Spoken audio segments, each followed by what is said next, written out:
ler uns poemas dos meus últimos libros, de Palabras e Ninguén, que é un libro que se editou en edición bilingüe en Madrid.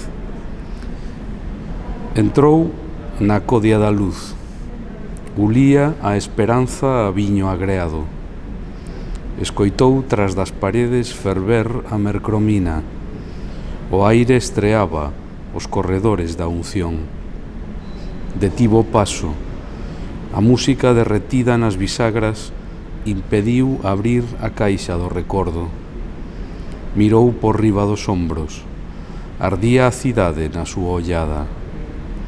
Detivo o paso novamente, recoñeceu na curva da evocación os labios que pecharan os armarios, o vidro do poema licuado no absurdo.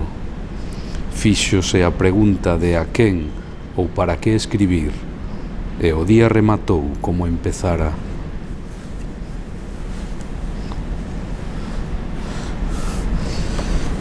Dun libro que se publicou en 2020 en colaboración co fotógrafo Carlos Lorenzo, vou ler 3 poemas que falan do abandono do rural galego, do rural ourensán e máis da emigración. Como daquela, a casa volve estar chea de vida.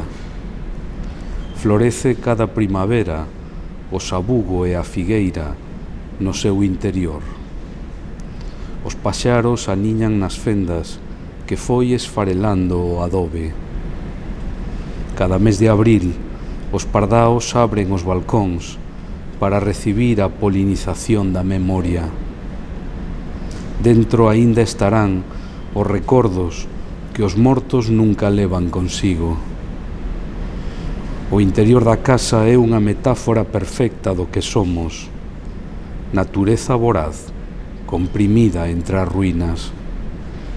Cando o Alzheimer foi baleirando o interior desa casa, pedinlle que a debuxara como cando estaba chea, e ela pintou un pequeno corazón con 2 portas. O día que marcharon da casa para sempre, baixaron aquel interruptor como quen destrúe o orixinal dunha novela que nunca verá a luz. Cada páxina fora escrita coa inconsciencia dun día a día, vivido sen máis aspiración que conservar a casa e facer que os fillos non renegaran dela.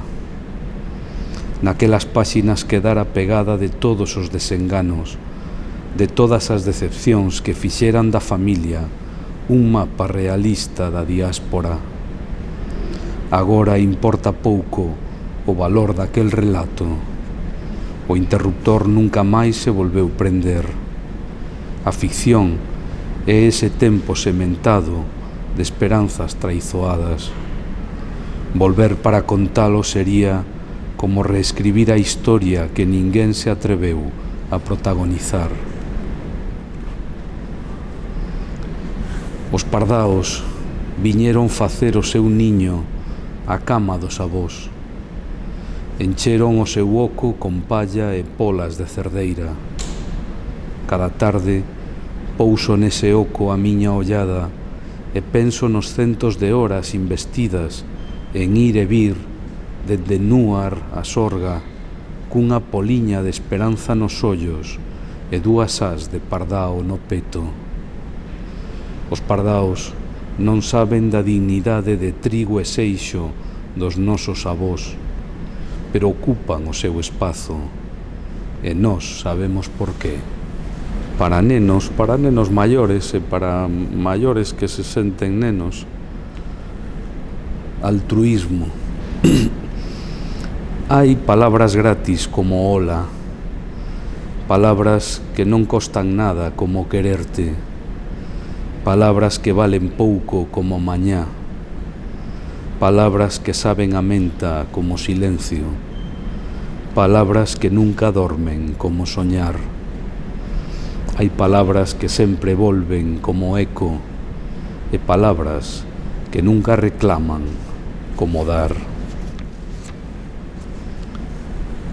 para a avoa modesta que nos quería como só queren as xoaniñas.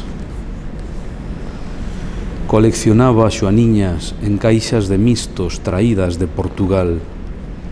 Leituga, formigas, nubes de azucre eran o seu alimento. No interior da caixa a imaginación do neno trazaba camiños estreitos, covas de alcanfor, ollais de agullas de metal fervido. Un día sentiu mágoa, abriu a caixa e do interior saiu o corpo diminuto da súa avoa, ofrecéndolle a man para cruzar o regato. Fundíronse nunha aperta diminuta e nunca máis se soubo daquel neno que coleccionaba xoaniñas en caixas de mistos traídos de Portugal.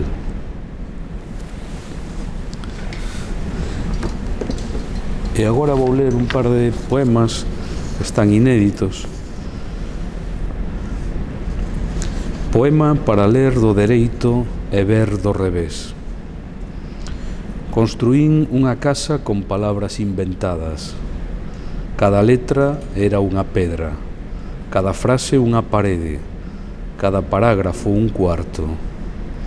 Quixen que o tellado da casa fora o seu significado, pero como as palabras non tiñan sentido, a casa quedou sen tellado. Dende que vivo a intemperie son máis feliz. As palabras que invento acubillanme polas noites. Polo día non preciso amparo. No inverno queimo as palabras que saen defectuosas. Danme calor aínda que non as entendo. As súas cinzas lémbranme que non hai casas definitivas e que somos humildemente o que non dicimos.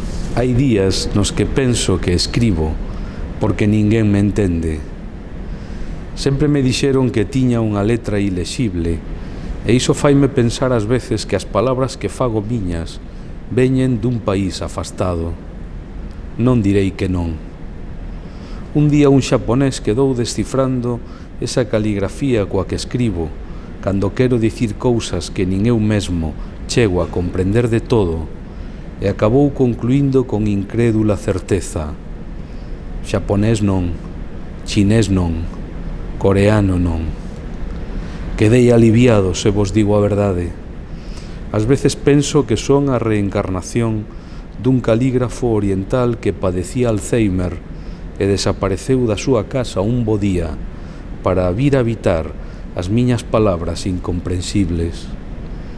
Eu sei que fala nelas alguén que sabe moi ben o que di, pero eu non o entendo. De feito, cando me preguntan que queren dicir eses trazos revirados, sempre confeso que nin eu mesmo o sei. E quédame cara de ancián chinés, perdido na fisterra dun poema galego ao que veu dar polos caprichos da desmemoria.